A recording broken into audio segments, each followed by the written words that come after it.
बिस्मिल्लाहिर्रहमानिर्रहीम। अस्सलामु अलैकुम वरहमतुल्लाहि वबरकातुहू। आज जिस मौजू पर मैं आपसे बात करने वाला हूँ वो है आला शख्सियत। इस दुनिया में लोग जब भी घर बनाते हैं तो उसकी हर ईंट, हर पत्थर, हर कमरा व दीवार अपनी मर्ज़ी के मुताबिक तामीर कराते हैं।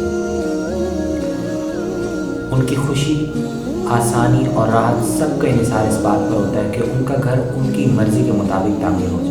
मगर यही लोग अपनी शख्सियत जैसी कीमती चीज़ की तामीर दूसरे लोगों के हवाले कर देते हैं। ये दूसरे लोग उनकी शख्सियत को सुकून और इत्मीनान से महरूम करके उसमें मकरूह सिफ़ात शामिल कर देते हैं और इस तरह उन्हें एक बदसूरत इंसान बना देते हैं। मिसाल के तौर पर लोगों को दीगर इंसानों से सुबह शाम नाखुशगवार तजुर्बात पेश आते रहते हैं। इसके जवाब में लोग वैसे ही रवैये का मुजाहिरा करते हैं। साजिश के जवाब में साजिश, बोहतान के जवाब में बोहतान, गाली के जवाब में गाली, गुस्से के जवाब में गुस्सा और नफ़रत के जवाब में नफ़रत एक आम रवैया बन जाता है। ये अमल अपनी शख्सियत दूसरों के हवाले करने का मुझे धीरे धीरे तलखी, बदज़ुबानी और बद अखलाकी हमारी शख्सियत का हिस्सा बन जाते हैं। हमारी आला फिक्री और अखलाकी शख्सियत मनफी बातों के रद्द अमल में ख़ुद मनफी बन जाती है। उसके बाद हम हर शख्स की शिकायत कर देते हैं और ये भूल जाते हैं कि हम खुद भी ऐसे ही हैं।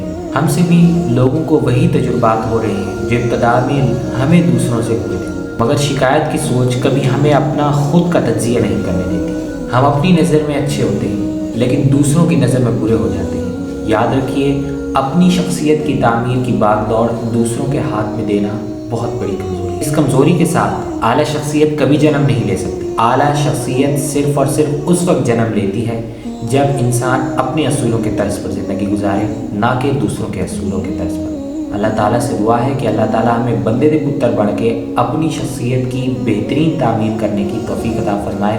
वमा अलैया इल्लल बलागुल मुबीन। वस्सलामु अलैकुम वरहमतुल्लाहि वबरकातुहू।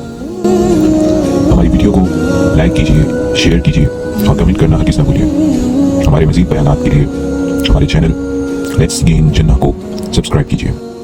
Thank you for watching. अल्लाह हाफिज़।